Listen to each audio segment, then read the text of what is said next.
I'm Mel Barrett. I'm Rebecca Lavoie.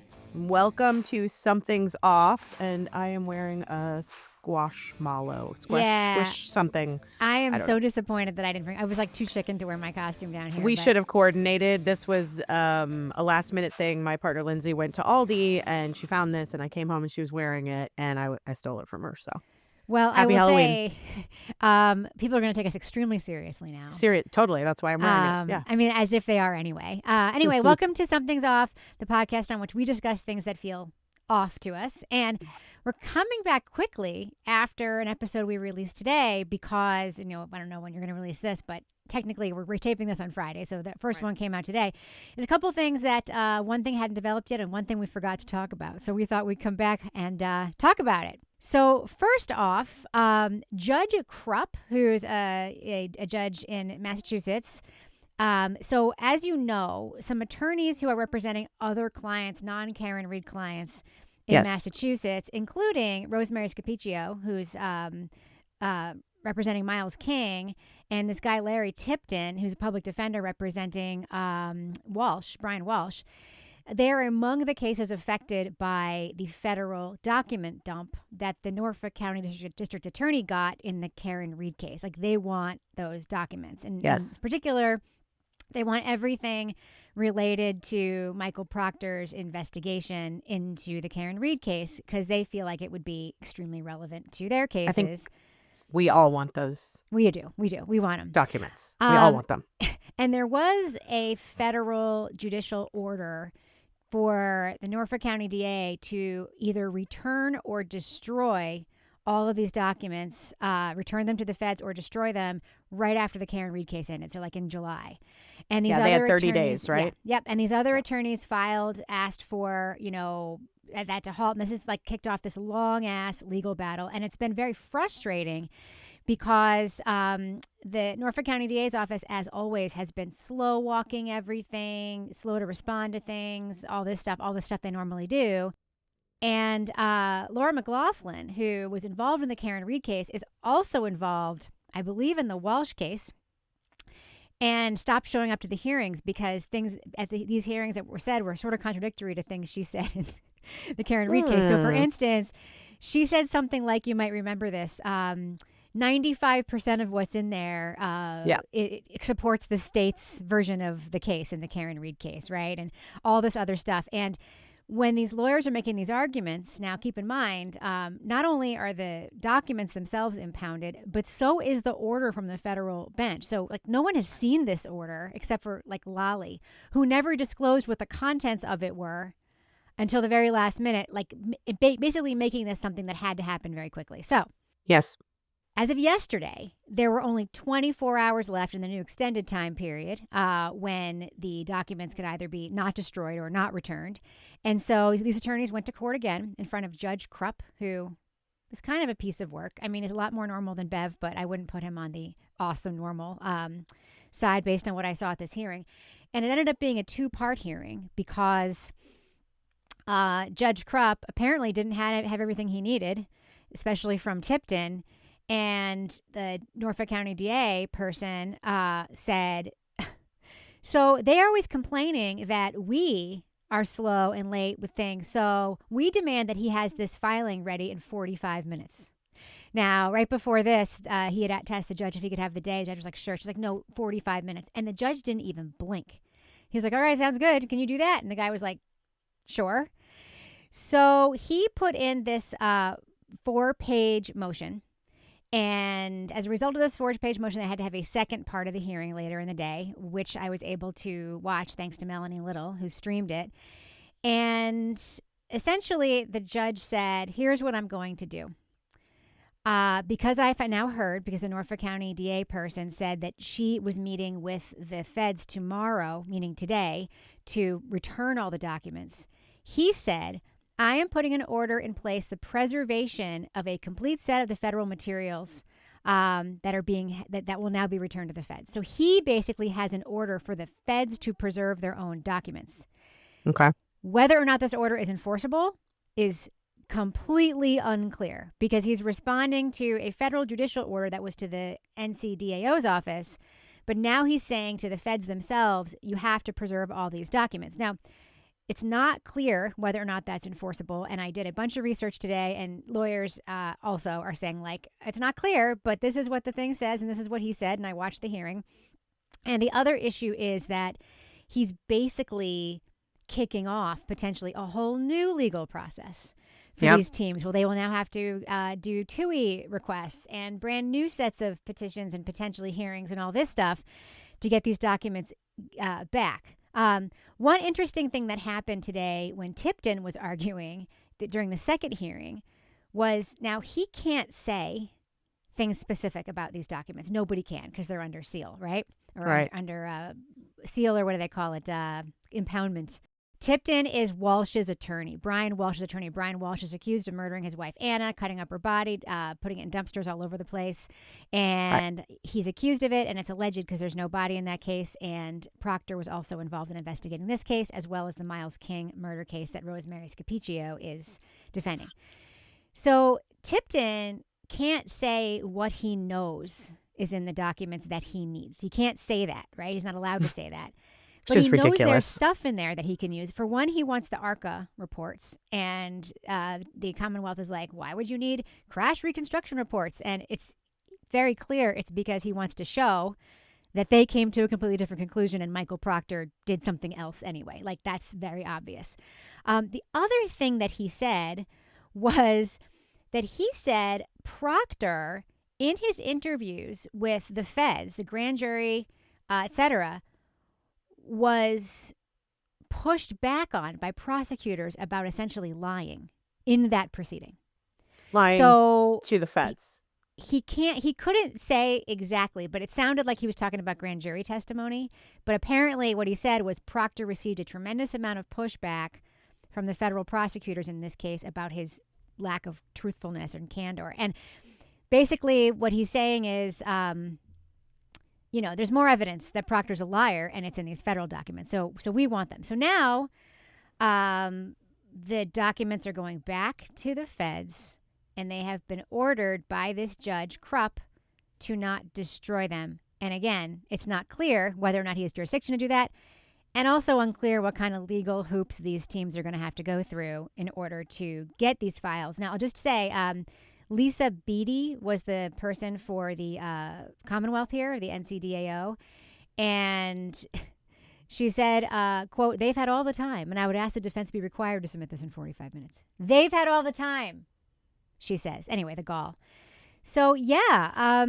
I have lots of questions. Sure. I have lots of questions. So do I. So my first question is, what happens if the feds just go ahead and destroy them anyway?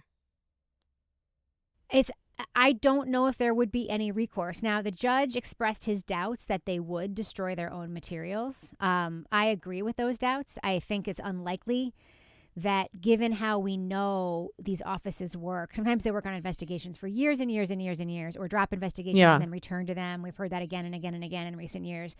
So I doubt they would do that. However, I don't necessarily think there's any recourse if they do, because, they don't have to. They have jurisdiction that's completely different than a state court judge, and they don't have to listen to him if they don't want to, as far as I understand it. So, yeah. So there's just this is so complicated, and it seems like it doesn't need to be. First of all, I need to understand why the documents are under seal to begin with. Do you know why? Well, that is not uncommon with federal stuff. They have their own investigation. They weren't ready to make it public yet, but they shared it. And very often case documents in federal cases are always under seal, like forever and ever and ever, until there's evidence presented in court. And then we only see that. We don't see the rest of their investigative materials. So that's my understanding of why. That's part of the agreement with the TUI request, and part of the agreement with the receipt of these documents by these teams. Now, other things that are in here are going to be interesting. And it really all comes down to Proctor, but not just Proctor. It also comes down to Buchanan and Tully and Guarino and all these other people. Yeah. But yeah, that's why they're under seal, because they're federal case documents. But here's the contradiction in that. They're under seal, but the feds want to destroy them. The feds wanted the district attorney's office to destroy them once the Karen Reed case was over, but they have their own copies. Like, They're basically saying So you it's just have to these either copies. return or destroy what we have Got it. sent to you. Okay, so but here's the issue I have with it, and this is not from a legal perspective at all. This is from me as a citizen in this country. The idea that a corrupt investigator had his hand in all of these cases spanning from 2013 until now, Yep. including Karen Reed, who was on trial for murder and could have been convicted. And we had to go through two trials, and the Commonwealth, the citizens of the Commonwealth, had to pay well over millions of dollars in their own tax dollars to pay for these stupid sham trials. Why is this not more about Sunlight than it is about the Fed's investigation? It leads me to believe the investigation is still going on, first of It's all, unknown. That's not clear. It's which is, absolutely not clear that it's not. We only have the I feel word like, of, Hank Brennan and Helena Rafferty telling us that. And yeah. just because it's not currently in looking into this matter in this specific way does not mean that it is closed forever. I don't think it means that. So here's what I'm trying to understand. How long have the feds had Michael Proctor's the like forensic examination of his phone? So Well, the one that goes back to my 2013. Who has understanding it? is that comes from the Commonwealth, that they were able to get that extraction Okay. for one of these cases, not from the feds. But the feds Okay, did have then an extraction of his phone related to the Karen Reed case.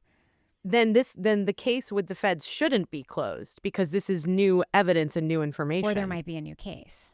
I mean, we just don't know. The feds are but it's very important that if folks don't know this, they understand it. The cases under which prosecutors and cops are prosecuted, the federal cases, are civil rights cases. They are public integrity unit cases in the Right. Department of Justice and the FBI. That department, the public integrity unit, has been disbanded since Donald Trump took office. It's been disbanded. And right after he took office in February of 2025, there was a White House order to cease all investigations in the DOJ level into cops, law enforcement. So we heard early in March that happened, like that the Yeah. investigation was over. The timing lines up perfectly with them Sure. getting the order to stop doing this and with the Karen Reed investigation being so-called closed. The timing lines up perfectly, and there's no reason to believe the investigation was put on pause or closed for any other reason than that.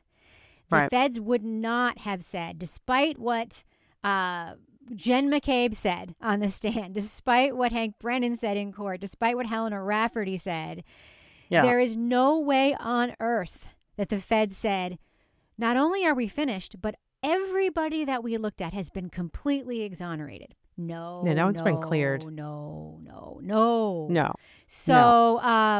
So yeah, whether or not the case like Proctor's could fall under someone else's non-public integrity unit jurisdiction, I don't know. But as far as I know, the feds are not investigating cops anymore because the Trump administration told them to stop. And that is something people really need to understand is like, you can have local politics are the most important politics of all. Voting in Absolutely. a new Norfolk County District Attorney's office will have more of a change than whoever you vote in to be president of the United States in your like daily life.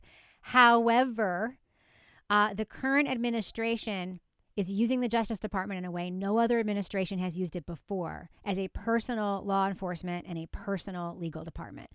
And Right. so the will of the White House is what is happening on the state level in these DOJ offices and state FBI units. And, this is in a situation where there were promises that this would happen, and it happened. So no one should be surprised that this investigation is over. Like, as soon as we knew the results of the election, no one should be surprised. Like, Turtle Boy said that when he was on my show, like a really long time ago, that if Trump is elected, this is going to happen. And he's a Trump voter, so he wasn't surprised. Right. So no one should be surprised. Yeah, and I just think it's interesting because what we're doing is, again, sort of wasting tax dollars by disputing something that absolutely exists and should be made available to everyone. Yeah. Yeah. And we're having to come back into court, and the lawyers are having to show up, and the clients are having to pay for the lawyers. and the tax dollars are having to pay to keep the court open and to keep the judges on the bench and blah, blah, blah. And it's like, this guy was a bad cop. He was a dirty cop.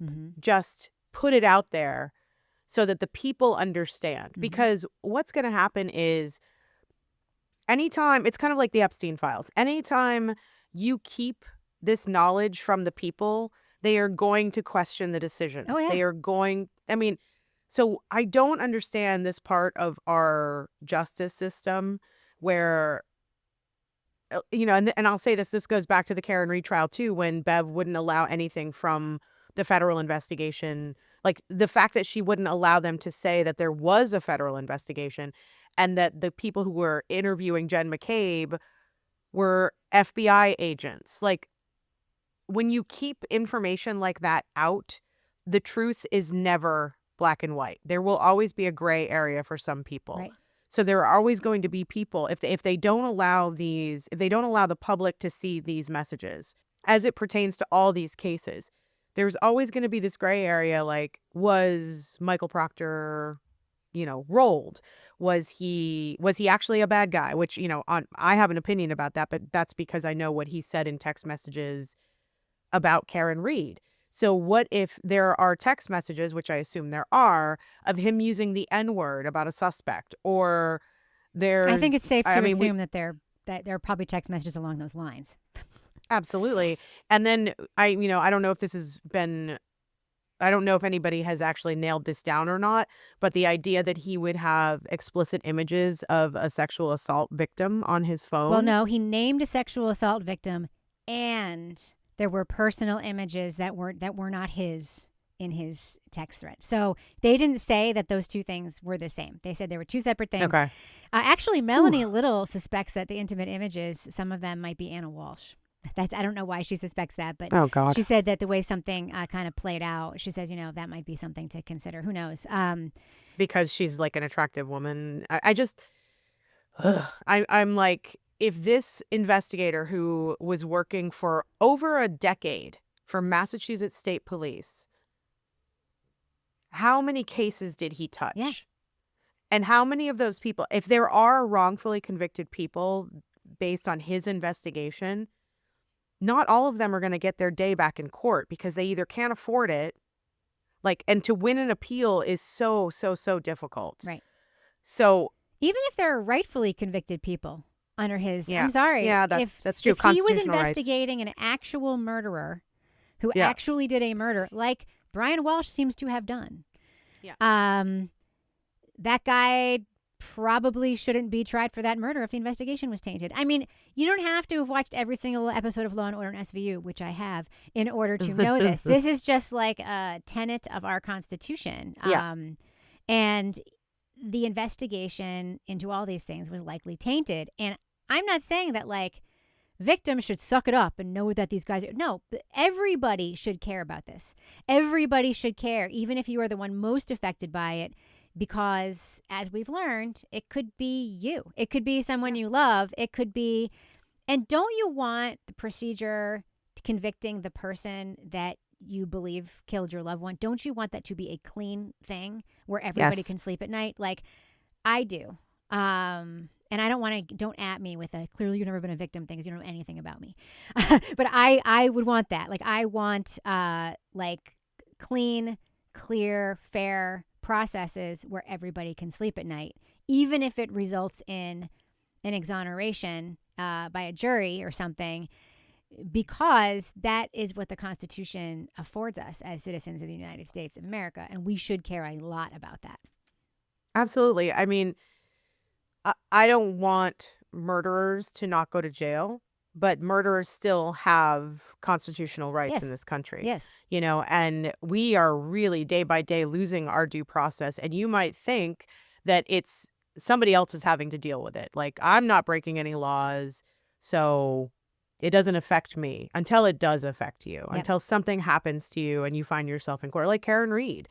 I mean, what a perfect storm of craziness that happened that night. And she was used as the culprit and almost went to jail for murder. Right. And if she hadn't been able to afford those lawyers, she probably would have gone to jail for murder. Yep. Well, And that's terrifying to me. it is. And one of those culprits who participated in that cover-up, allegedly, Jen McCabe, there's a brand new analysis of a part of her part in the story out this week. And this is the thing we forgot to talk about. And then the last show that as soon as we finished, I was like, oh no.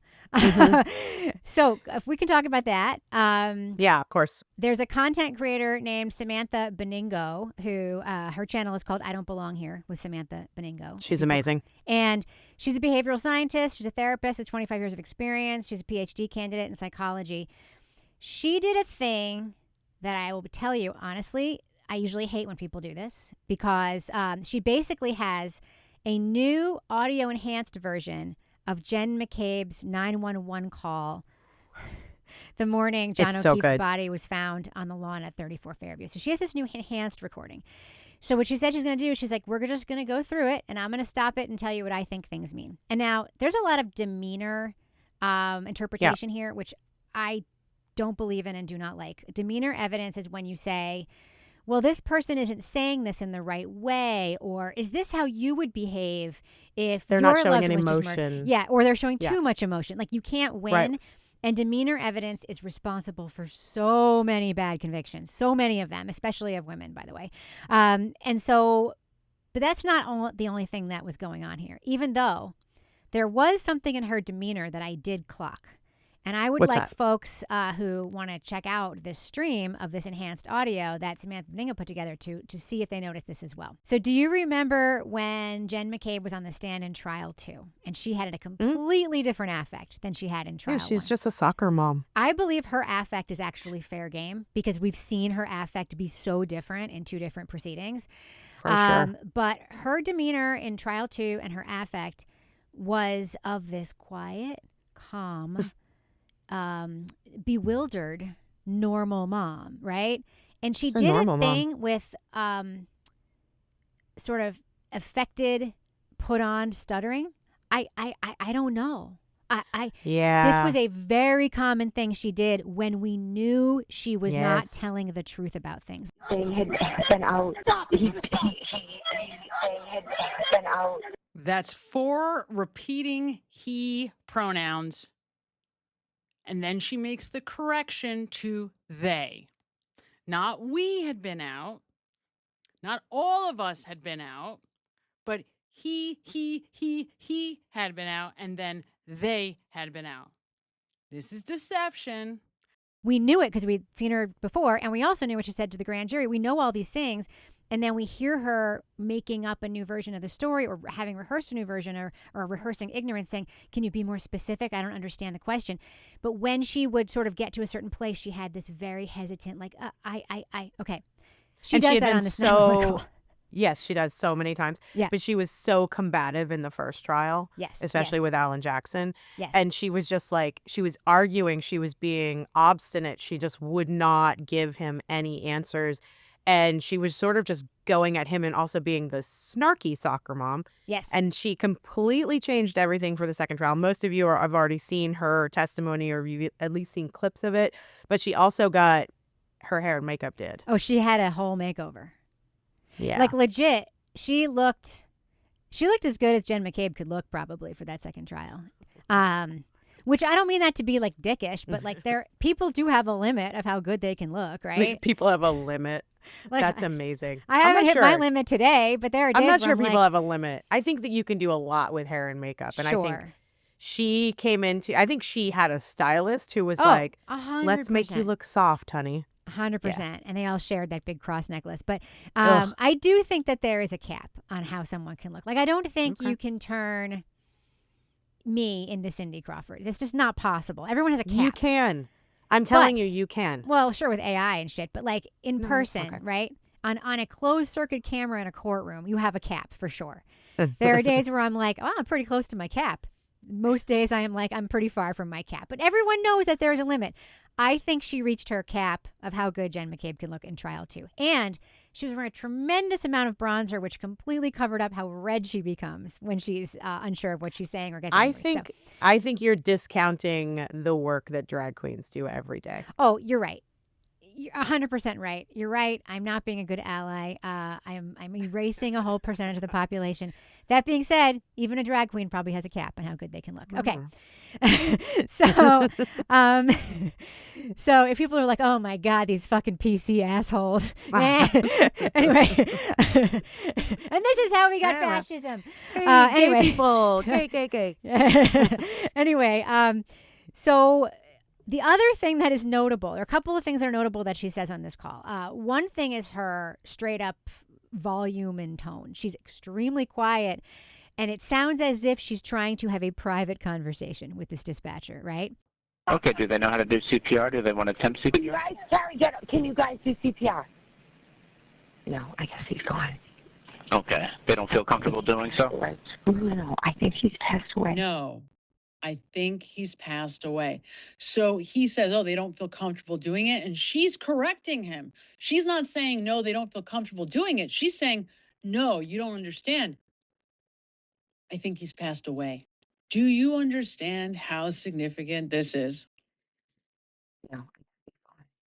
Okay, they don't feel comfortable doing so? Right. No, I think he's passed away. Okay. We have the fire department and the police department on the way. If everyone's declining CPR, then I'll hang up with you, and if anything changes, you can give us a call back. Do you realize what just happened there? Do you realize that she just declined CPR? I don't know how I went through this call before and did not realize that Jennifer McCabe denies CPR, denies it. Okay? You tell me that is an evidence that this woman knew he was dead. You tell me. Where are you guys outside? Oh, I know. I know. I'm on the phone with the ambulance. I know, honey. I know. I am going to slow this down so you can hear it again. Count how many times Jennifer McCabe tells Karen that she knows. And ask yourself, what is it that she knows? And if our language is evidence of our unconscious experience, what do you think it is that Jennifer McCabe knows? I know. I'm on the phone with the ambulance. I know.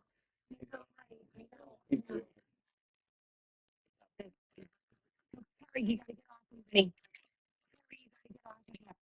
And why is she directing Carrie to get off of him?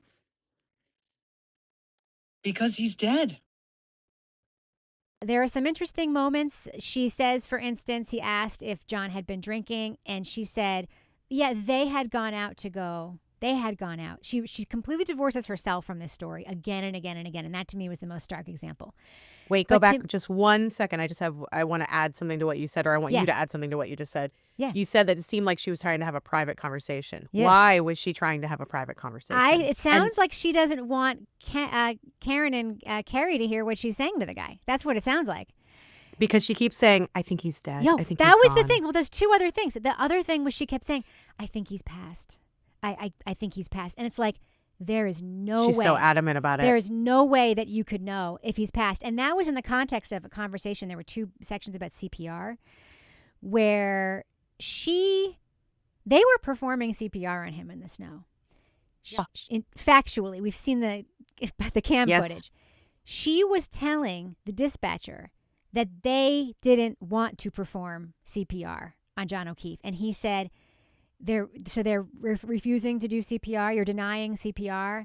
And she confirmed that. And he said, well, then I'm going to hang up this call until the first responders get there. But then the call continued.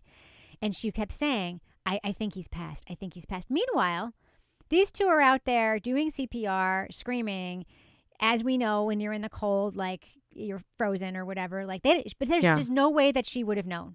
that he had passed and so assuredly known. And the denial of CPR. At one point, she said, "Get off of him. Okay, you can get off of him." Okay, now. Carrie, you have to get. You- She said, not even okay. You can get off. She said, okay, you have to get off of him now, Carrie. You have to get off of him. This is right after she told the And- guy they weren't performing CPR. They clearly were. Yeah. And then she was like, and they're using their body heat to try to warm him up. What are you talking about? Like, what are you talking about? There's a lot going on this. And I would love for people to watch this analysis. And, if you are like me and like, demeanor stuff makes you uncomfortable. I'm not saying that Samantha is wrong about everything she said. I'm just saying I know about a lot of wrongful convictions that have happened just because of people saying, okay, do you hear what they said there? What they were doing was X. But like, there are some things in this analysis of this call that you wouldn't even need the analysis part to hear. It's damning, in my opinion. It appears damning. I will say this. I have never been more convinced that Jen McCabe knew that man was dead on the side of the road. Same. And that everybody else that was in that house knew that he was dead on the side of the road until I heard this analysis of that call. Absolutely the same. Absolutely I was blown away by it. It was so... It was amazing. I mean, the way that she broke down and can we talk a little bit about the actual stuttering part? Yeah. I found that fascinating. And I'm trying to remember, maybe you can take this one. Can you explain to the audience what the stuttering means to the psychologist? Well, it's a few things. It means there's a fake hesitancy. It could be like behaving as she's though performing. You're confused. It's performative, right? Yeah. But there's also, I know, as somebody who goes in the microphone a lot for the last 15 years or so, that kind of performance, or sometimes it's conscious and sometimes not, you do it to buy a second. That's not uncommon. That's what uhs and ums are. They're not just vocal tics. They're your unconscious way of buying yourself a second. So when you hear an interview and someone asks a question and the person being interviewed says, "Oh, that's a great question," they do not mean that's a great question. What they mean is, I need a second to think about my answer for your question. It does not mean that your question is so extraordinary. Granted, I still get a hit when people say that to me, even though I know that's not what it means because I use that tic myself. But yeah, so there's a couple of things at play here. But there's a lot of what sounds like performative stuff on this call. Absolutely. I think everybody should listen to it. I think it's fascinating. And I think if you know the case well and you know Jen McCabe as a character well, this is going to blow your mind a little bit. I thought I couldn't find anything new. Like, I didn't think that anything new was going to come at me for this case. I thought the same. And when I heard this, I was just like, oh, this is more solid to me than even when they finally got into the garage and they started showing us the things that the garage where he could have hit his head and the red paint stains, which I thought were really strange. She made an excellent point in the video that I wanted to bring up. And the 911 officer on the phone said, "Where is the blood coming from? Yeah. Like, where is the blood?" And she said, she obfuscated. She said, "It's coming out of his nose. Oh, and they're doing CPR." She didn't want to answer that question, it seems like, allegedly, because there wasn't a pool of blood under his head because he had been moved from the location that had the pool of blood. Yeah. So by the time that he got out to the snow, well, also she wouldn't know because she was in the car. She was in the car. Right.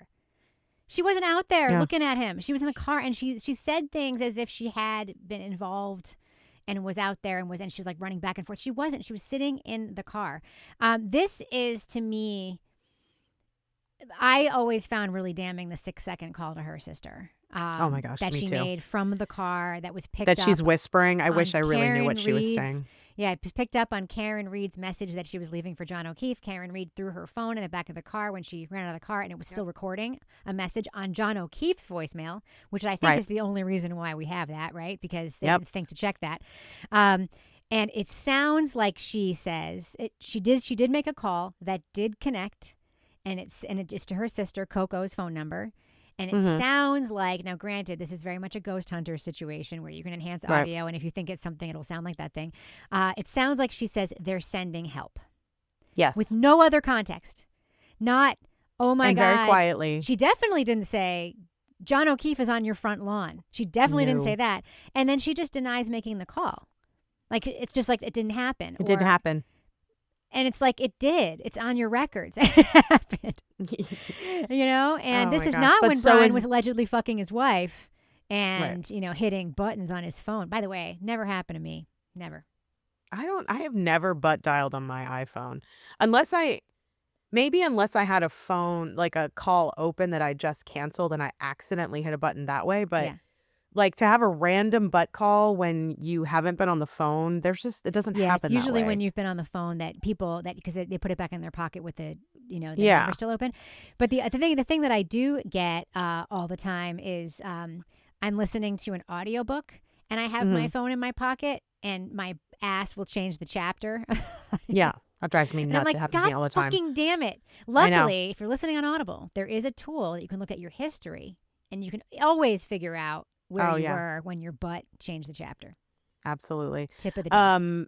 And I will say that's one of the microdots videos that I found fascinating was when they were breaking down that 6-second call. Yeah. So cheesy, though. So I know cheesy, those but videos are sort of like what I love about those videos, and we got some flack in our comments for talking about them. Like, we know they're cheesy, guys. We know. We know they're cheesy, and we know they're propaganda. The guy was definitely pro Karen. Yeah. We know that. We're not Totally. saying that they're recreating events from laser footage. No, this is propaganda. And by the way, propaganda is not always a bad word or always a good word. It's just a word. It means material created to influence people's state of mind or make them change their mind. That's what propaganda Yes. is. So, for instance, the jets flying over a NFL game is propaganda. What that is designed to do is make you think positively about the U.S. military because they're sort of involved in this all-American sports activity. That's propaganda. Whether or not you think it's awesome or stupid, so that's what this is. We know that that's what this is. We're not stupid.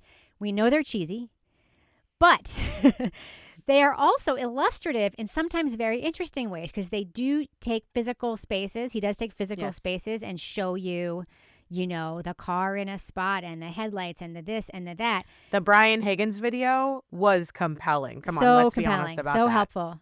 Also just for Yep. visualizing, like Yes. you can hear somebody say, you can hear Melanie Little or Olivia Lambeau or somebody say something about a person's movements, activity, or whatever, based on data.